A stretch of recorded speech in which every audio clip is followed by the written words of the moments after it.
Everyone, welcome to practice session numbered 4 for your UPSC CSAT 2025 preparation. इस particular session में we are combining few mixed set of questions जो कि LR and QA based हैं. आपको इनको solve करने से पहले ज़रा अप्रोच पे काम करना है, बिकॉज ये जो क्वेश्चंस मैंने इस प्रैक्टिस सेशन में रखे हैं, majority of them we would be dealing with the concepts in depth. कि अगर उस फॉर्मेट पे कोई भी क्वेश्चन बनता है आपका तो आप उसे सॉल्व कर पाओ. तो ज़रा सा इस क्वेश्चन को ना आपको ज़रा टाइम लेके समझना है, because I will be explaining in detail. चलिए स्टार्ट करते हैं. You know the drill, basic drill. आपको पॉज करना है वीडियो को, खुद से सॉल्व करना है, टाइमर रखना है 2 मिनट्स का, एंड कोशिश करना है लेस देन 2 मिनट्स आपको लगे. और end of the day, the end of the session, basically आपको कमेंट करना है कि कितने आपके करेक्ट हो रहे हैं. और इस चीज़ को एज ए लर्निंग सेशन की तरह लेना है कि आप कितने करेक्ट कर पा रहे हो, और अगर नहीं हो रहे तो उनका सोल्यूशन क्या है, और उस कॉन्सेप्ट को सीख के एक सिमिलर क्वेश्चन आप ट्राई कर सको. That is the basic goal for these sessions. चलिए starting with the first one. ये LR का क्वेश्चन है from the topic number series. एक ऐसा आइडेंटिकल क्वेश्चन PYQ में पूछा गया है, उसी पे बेस्ड ये क्वेश्चन है. You are given two identical sequence in 2 rows. What is the entry in place of C? ये पूछा गया है सीक्वेंस 2 पे. आइडेंटिकल सीक्वेंस का मतलब ये होता है कि जो पैटर्न या जो भी इसका एनालॉजी है वो पैटर्न यहाँ पे भी होना चाहिए. जैसे सीरीज में जनरली होते हैं कि नंबर्स इंक्रीज हो रहे हैं तो आप बोलोगे अपवर्ड ग्राफ, नंबर्स डिक्रीज हो रहे हैं तो डाउनवर्ड ग्राफ, या फिर नंबर्स अप डाउन हो रहे हैं तो जिगजैग ग्राफ, या फिर एक बारी नीचे जाके ऊपर जा रहे हैं. तो आप एनालाइज करो पहले क्विकली कि ये कौन से ग्राफ पे फिट हो रहा है, और नॉर्मल है. प्लॉट करना स्टार्ट कर दो इनको रफली. तो अगर मैं 10 को प्लॉट करूँगा तो यहाँ पे प्लॉट करता हूँ. 5 ऑब्वियसली नीचे प्लॉट होगा, 7.5 ऊपर प्लॉट होगा, 18.75 और ऊपर होगा, 65.25 ये ऊपर और होगा, फिर 295 अगेन. तो ये इस तरीके का ग्राफ बन रहा है, टिक मार्क बन रहा है. अगर ऐसा होता है तो अब मुझे पता है कि पैटर्न क्या है. और अब मैं इनको ज़रा हटा देता हूँ. नाउ वी नो कि ये वाला ग्राफ काम कर रहा है. अगर ये ग्राफ आपके क्वेश्चन में कहीं पे भी मिलता है, प्लीज़ अंडरस्टैंड कि ये फर्स्ट मल्टीप्लाइंग फैक्टर के बारे में बात कर रहा है, विच इज़ हाफ. और हाफ को अपने लोग 0.5 भी लिख सकते हैं. क्या मतलब है इसका, समझते. ये ट्रिक बता रहा हूँ आपको कि जैसे अगर कभी भी आपको ऐसा ग्राफ मिल जाए ना इन वैल्यूज़ के साथ, तो आप आंख बंद करके पहला मल्टीप्लाइंग फैक्टर ये रख लो. 10, 5, 7.5, 18.75, 65.625, 295.3125. पहला मल्टीप्लाइंग फैक्टर हाफ रख लिया, हाफ को मैं 0.5 रख रहा हूँ. जैसे मैंने इसको इससे मल्टीप्लाई करा, आई एम गेटिंग 5. हाफ ही है ना इसका. अब मुझे बस ये देखना है कि अगर मुझे लॉजिक को सेम रखना है तो मुझे हर बारी किसी चीज़ से मल्टीप्लाई करते हुए आगे बढ़ना है. मैं क्या मल्टीप्लाई करूँ कि ये 7.5 बन जाए, तो मुझे पता है 1.5 मल्टीप्लाई कर दो. मैं 7.5 में क्या ऐसा मल्टीप्लाई करूँ कि ये 18.75 हो जाए. तो आप देखो, अगर आपने 2 मल्टीप्लाई करा तो ये क्लियरली 15 है. अगर आप 3 करते हो तो आप 22 के आसपास चले जा रहे हो, which is more than this. तो ये कहीं ना कहीं 2.5 है. सिर्फ इतना करने पे आपको लॉजिक क्लियरली आइडेंटिफाई हो रहा है कि यस 0.5, 1.5, 2.5. अब मैं आँख बंद करके यहाँ पे लिख सकता हूँ 3.5 और यहाँ पे 4.5. आप मल्टीप्लाई करके चेक कर लो, यही होने वाला है. ये रहा हमारे लिए पैटर्न, या इसको आप लॉजिक भी कह सकते हो. और अगर ये सीक्वेंस 1 एंड सीक्वेंस 2 आइडेंटिकल है, जैसा क्वेश्चन में कह भी रहा है, तो ये सेम पैटर्न या लॉजिक फॉलो होगा. आपके पास नंबर है 6 इंटू 0.5, 3. तो ए की वैल्यू 3. अगेन इंटू 0.5 या 1.5, दिस इज 4.5. तो बी की वैल्यू 4.5 इंटू 2.5 विच इज़ 11.25. तो C की value 11.25. This is how you can quickly mark C. अब ये मैं आपको ऑब्वियसली एक्सप्लेन कर रहा हूँ, तो यहाँ पे जैसा मैंने बोला भी है कि इस सेशन में हम लोग चीज़ों को सीखने पे ज़्यादा फोकस कर रहे हैं। एग्ज़ाम सेंस में अगर आपको इसको अटेम्प्ट करना है तो आपको क्लियरली दिख जाएगा कि ये पैटर्न कौन सा है, ग्राफ कौन सा है। उसके बाद मुझे थर्ड टर्म पे जाना है, तो यहाँ से आप डायरेक्टली जंप कर जाओगे कि वैल्यूज़ क्या हो सकता है अप्रॉक्सीमेट, और ऑप्शन के थ्रू भी आप इनको एलिमिनेट कर सकते हो। ज़रा इन पे कमांड कर लेते हैं ऐसे कुछ सिमिलर क्वेश्चंस पे, तो फिर आपको ये आइडिया लग जाएगा। ये ग्राफ को समझना नंबर सीरीज़ के थ्रू ये बहुत ही इंपॉर्टेंट है। आपको अगर नंबर सीरीज़ पे कमांड करना है, आप चैनल पे जाओ, नंबर सीरीज़ के आपको प्रॉपर लेक्चर्स मिल जाएंगे, आप उससे इस पूरे पार्ट को कंप्लीट कर लो। वहाँ पे ऐसे सिमिलर नोट पे हमने क्वेश्चन डिस्कस कर रखे हैं। Alright, moving ahead. परसेंटेज का क्वेश्चन है, बट यहाँ पे कॉन्सेप्ट भी समझना ज़रूरी है। और ये कॉन्सेप्ट ये कहता है कि understanding the keyword at least and at most, क्या फ़र्क है दोनों में। अगर मैं एटलीस्ट 50 कह रहा हूँ तो मैं क्या कह रहा हूँ, मैं बात कर रहा हूँ मिनिमम जो अमाउंट है वो 50 होगा, मतलब 50 से ज़्यादा भी हो सकता है, मिनिमम 50 से नीचे नहीं जा सकते हो। और जब मैं एटमोस्ट 50 बोल रहा हूँ, एटमोस्ट, तो मैं मैक्सिमम कह रहा हूँ कि ये 50 है। तो जो भी आपका रिजल्ट है वो 50 से नीचे ही होगा, या at max it will be 50। ये understanding of the keywords at most and at least. अब क्वेश्चन को सॉल्व करते हैं। In a certain town at least 50% of the people, कितने टोटल पीपल हैं आई डोंट नो, कितने लोग हैं उस टाउन में, उस सर्टेन टाउन में कितने लोग हैं मुझे नहीं पता। तो जनरली अपने लोग इसे वेरिएबल से अज्यूम करते हैं, बट मैंने आपको बहुत बारी बोला है कि अगर परसेंटेज रिलेटेड क्वेश्चन है तो जो मिसिंग नंबर होगा जिस पे बेस्ड सारे वैल्यूज़ हैं, आप उस मिसिंग वैल्यू को 100 के मल्टीपल के फॉर्म में अज्यूम करो। तो let the number of people in that town be 100n। Okay, at least 50% read a newspaper. तो रीडिंग अ न्यूज़पेपर कितने हैं, एटलीस्ट 50%। 50% का मतलब 50n। अच्छा, इसका क्या मतलब है सोच के बताओ। At least 50% of the people read a newspaper का मतलब क्या है कि 50 तो मिनिमम अमाउंट है, 50 के ऊपर भी ये नंबर हो सकता है, 50 से नीचे कभी नहीं होगा, ऊपर ज़रूर हो सकता है। Okay, among those who read a newspaper, मतलब इस वाले पार्ट पे बात कर रहे हैं, at most 25% read more than one paper, more than one paper. तो ये मैक्सिमम क्या हो सकता है, 25% ऑफ दिस वैल्यू, 25% इसका। तो इसका अगर मैं 25% लूँ तो 25% ऑफ दिस इज 12.5n। अगर मैंने इसको 50 रखा है, अगर देखो ये उससे ऊपर है तो कुछ और आएगा, मैं फिलहाल 50 मान के चल रहा हूँ। 25% means 1/4, 1/4 of 50 is 12.5, more than one paper. तो एग्जैक्टली वन पेपर वाले कितने आ जा रहे हैं, एटलीस्ट वन पेपर जो रीड कर रहे हैं वो इन दोनों का डिफरेंस आ रहा है 37.5n और 37 1/2%। ये मिनिमम अमाउंट है ना, इतने लोग तो डेफिनेटली एक पेपर को रीड कर रहे हैं। At least 37.15 read exactly one paper, ये तो होगा ही होगा।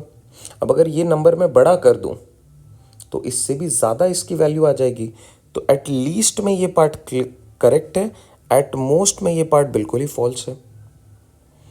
एट द मोस्ट ये बोला कि 25% नहीं, उससे ज़्यादा तो नंबर यहाँ पे ही आ गया मेरे पास, ये भी गलत है। एटलीस्ट 25% ये भी गलत है। Minimum amount is 37 1/2%। Option D is the correct fit. ये बहुत ही लॉजिकल एंड टिपिकल आपके लिए, क्या आप कह सकते हो कि सी सेट में ऐसे ही लेवल के क्वेश्चन आपसे पूछे जा सकते हैं, जो वो कॉन्सेप्चुअली आपको चेक करता है कि क्या आप इन कीवर्ड्स के अंडरस्टैंडिंग को अच्छे से रखते हो या नहीं रखते हो। चलिए, मूविंग अहेड।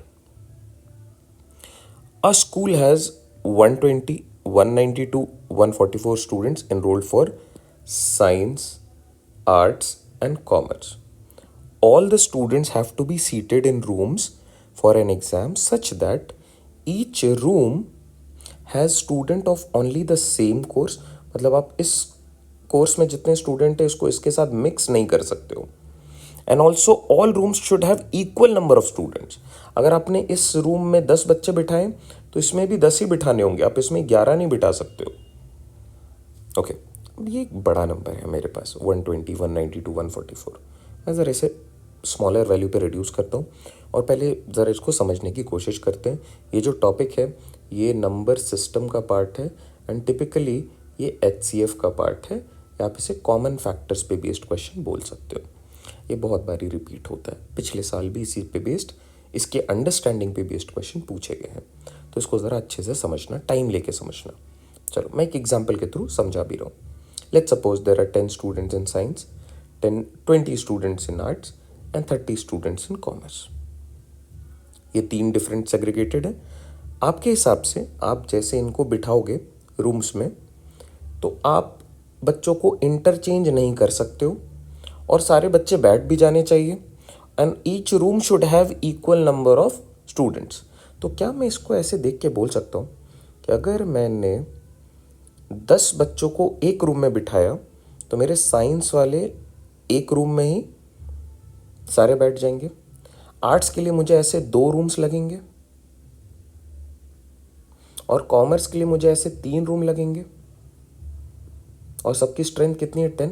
अब आप इस लाइन को फोकस करो क्योंकि ये सबसे इंपॉर्टेंट लाइन है, that all students have to be seated in rooms such that each room has students of the same course. Yes, each room has students of the same course and all rooms have equal number of students.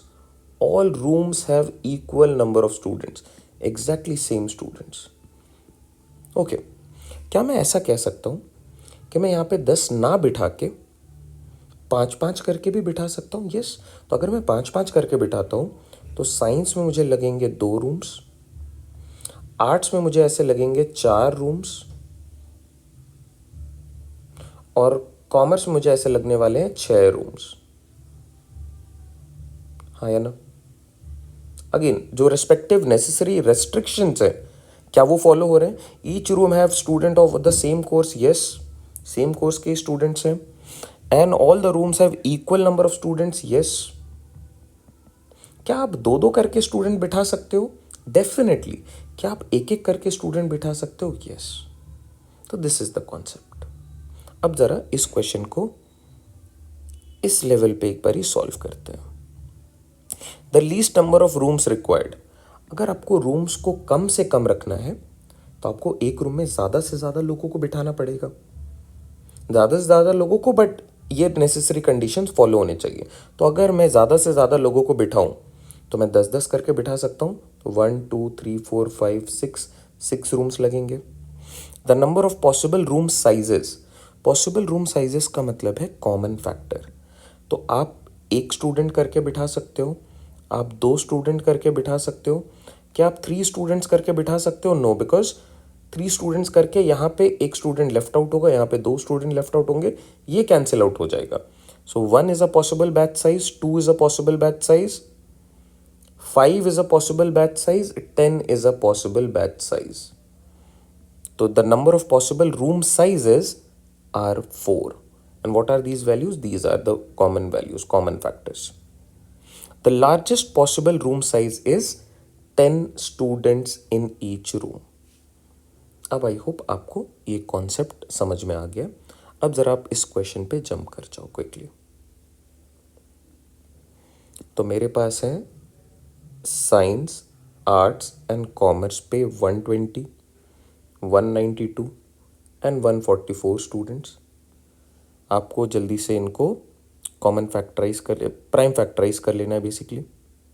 तो अगर आपने prime factorise कर लिया quickly तो आपको दिखेगा कि this can be written as 12 into 10। 12 को आप लिख सकते हो 4 इंटू 3 और इसको 5 इंटू 2, तो ये 2 cube into 3 into 5। Prime factorization नहीं हो रहा है, आप सिंपली ऐसे स्टार्ट कर दो। 120, 2 से 60, फिर 2 से 30, फिर 2 से 15, फिर 3 से 5 और फिर 5 से 1। This is how you break down a given number into its prime factors. या आपने इस नंबर को इसके प्राइम फैक्टर्स के फॉर्म में ब्रेक डाउन कर लिया। तो ये बन गया 2³ 3 पे पावर 1 5 पे पावर 1। ओके, मैं 192 को अगर प्राइम फैक्टराइज करूँ तो 2 से ये बन गया 96, फिर 2 से बन गया 48, फिर 2 से ये 24, फिर 2 से 12, 2 से 6, फिर 2 से 3, 3 से 1। तो 1 2 3 4 5 6, 2 to the power 6 into 3 to the power 1। Next 144। अब देखो 144 मुझे पता है ये 12 इंटू 12 है। 12 को आप लिख सकते हो 4 इंटू 3, 4 इंटू 3। तो ये बन गया 2 पे पावर 4 प्लस 4 इंटू 4 16 एंड 3 पे पावर 2। मैं साथ में आपको स्मार्ट अप्रोच भी बताते चल रहा हूँ कि इट्स नॉट नेसेसरी कि आपको पूरी तरीके से ब्रेक डाउन करना है।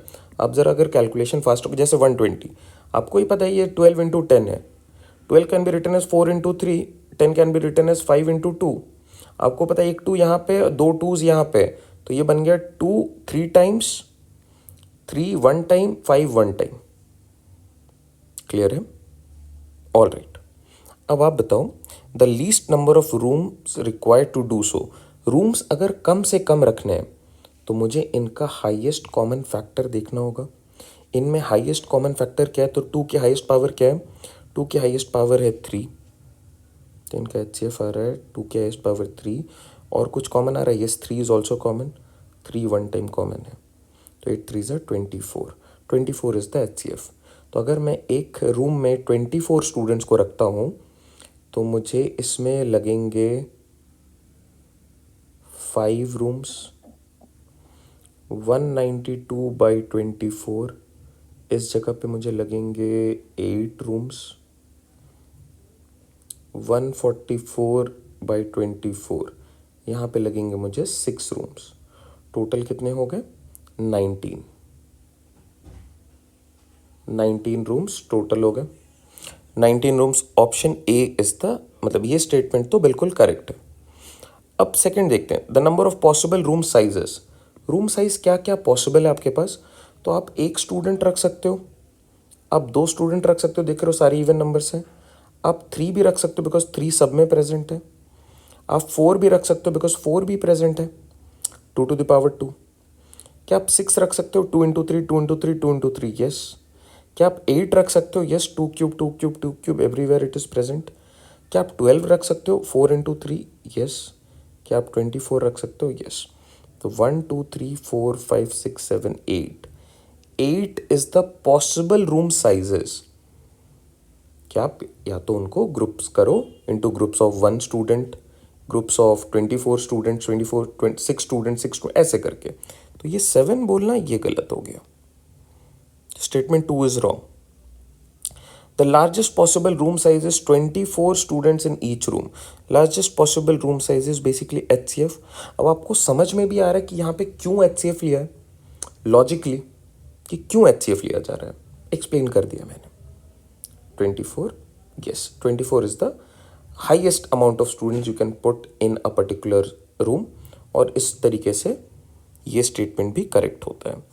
तो 1 and 3 are correct, option B is the correct fit. I hope आप यहाँ तक बने हुए हो, आपको चीज़ें समझ में आ रही है। इन कॉन्सेप्ट्स को आप रिपीट करो, अगर आपको नहीं समझ में आ रहा है वापस से वीडियो को देखो, शुरू से स्टार्ट कर दो। Please understand these are important. ये चीज़ें जो मैं अभी डिस्कस कर रहा हूँ ये इम्पॉर्टेंट है, इसको इस तरीके से समझना इम्पॉर्टेंट है।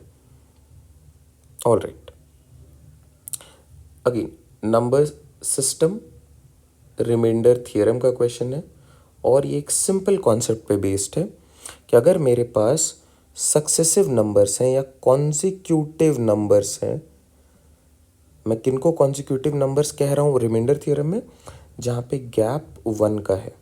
जैसे 2 and 3 are consecutive, 3 and 4 are consecutive, 16 and 17 are consecutive। तो अगर मेरे पास कुछ ऐसे नंबर्स हैं, यहाँ पे हमेशा एक स्मॉलर नंबर होगा और एक लार्जर नंबर होगा, राइट? ओके, इस केस में एक रूल काम करता है। अगर मेरे पास लार्जर बाई स्मॉलर देखना है, कोई भी लार्जर नंबर है उसको जब मैं स्मॉलर नंबर से डिवाइड कर रहा हूँ और यहाँ पे ऑड पावर हो या फिर इवन पावर हो, रिमाइंडर हमेशा 1 आता है, आप चेक कर सकते हो। कोई भी एग्जाम्पल उठा लो, जैसे 3/2, रिमाइंडर क्या आएगा 1। 3² 3 इज 9, 9/2 रिमाइंडर अगेन 1। 17/16 रिमाइंडर 1 आएगा। 4/3 रिमाइंडर इज 1। बात समझ में आ रही है? ये चीज़ें क्लियर है। ये रूल, ये इंपॉर्टेंट रूल है। रिमाइंडर थ्योरम पे एक्सटेंसिव लेक्चर्स हैं, अगर आपको उसको मास्टर करना है वहाँ से देख लो। अब एक बार इसको ज़रा चेक करते हैं। फर्स्ट वाले पार्ट पे क्या रिमाइंडर आ रहा है? L/S के फॉर्मेट पे है, पावर कुछ भी हो, क्या फ़र्क पड़ता है? The remainder is 1 plus, plus sign copy नहीं कर सकते हो, ये भी उसी फॉर्मेट पे काम कर रहा है, इसका भी रिमाइंडर 1। अब आपके पास ये वैल्यू बन रहा है 2/16। क्या 2 डिविजिबल है? नहीं है, तो आप बोलते हो रिमाइंडर आ जाएगा 2। जैसे अगर मैं आपसे पूछूं what is the remainder of 4/7, तो आप कहते हो 4। एक छोटा नंबर ऊपर आ गया तो वो डिवाइड नहीं हो रहा है, तो वो रिमाइंडर है। अगर मैं बोलूँ 8/18, तो आप बोलोगे 8 is the remainder. Similarly 2 is the remainder. चलो, moving ahead to the last question. A large cube is painted maroon on all the faces and then it is cut into 64 identical cubes. How many such cubes will be there with no side painted? तो पहले समझते हैं ज़रा quickly कि ये 64 identical cubes अगर बन रहे हैं तो किस तरीके से फॉर्म होंगे, मुझे कितने कट्स लगाने होंगे और कैसे ये फॉर्म होगा। जल्दी समझते हैं ज़रा। 1 2 3, 3 कट्स, इसको एक्सटेंड कर दिया कट को, इस एक्सिस पे भी 3 कट्स लगाए मैंने,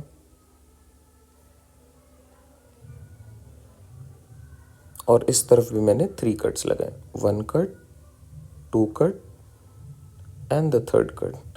अब आप इसको ज़रा विजुअलाइज करने की कोशिश करो, बिकॉज ये इंपॉर्टेंट है। आप इनको फ्लोर्स की तरह विजुअलाइज करो, 1st floor, 2nd floor, 3rd floor, 4th floor. ठीक है, आपको हर फ्लोर पे कितने क्यूब्स दिख रहे हैं ये बताओ। 1 2 3 4 5 6 7 8 9 10 11 12 13 14 15 16। एवरी फ्लोर हैज 16, तो टोटल मेरे पास कितने हो गए? 64 आइडेंटिकल क्यूब्स। अब ये कौन से कलर से पेंटेड है? मरून। टॉप हमेशा मरून, इस तरफ मरून, इस फेस पे भी मरून, उस तरफ भी maroon, everywhere all the faces are painted in maroon. उसके बाद इनको कट करा गया, उसके बाद आप ऐसे कट्स लगा रहे हो, तब जाके 64 आइडेंटिकल क्यूब्स बन रहे हैं। Now isn't it obvious, paint तो आपने ऊपर ऊपर करा है, तो ये जो मिडिल वाले फ्लोर्स हैं इनमें जो सेंटर पे एलिमेंट्स हैं इन वालों पे तो पेंट नहीं हुआ होगा। मैं इसकी बात, इस फ्लोर पे तो पेंट हुआ ही है, इस फ्लोर पे भी पेंट हुआ है, इस 2nd floor and 3rd floor की अगर मैं बात करूं तो ये आउटर वालों पे तो पेंट दिख रहा है। But what about these middle elements? कौन से फ्लोर के? 2nd फ्लोर के एंड 3rd फ्लोर के। तो ये टोटल 8 ऐसे हैं।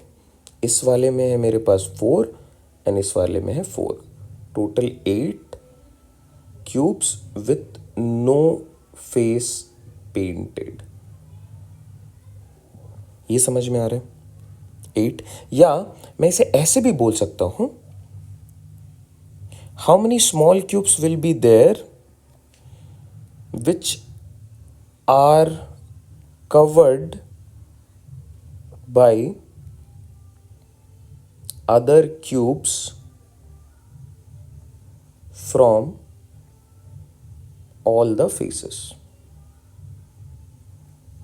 ये एग्जैक्टली 2023 का क्वेश्चन है, बहुत ही इंपॉर्टेंट है, ये ध्यान देना, ये कॉन्सेप्ट सीखना इंपॉर्टेंट है आपके लिए।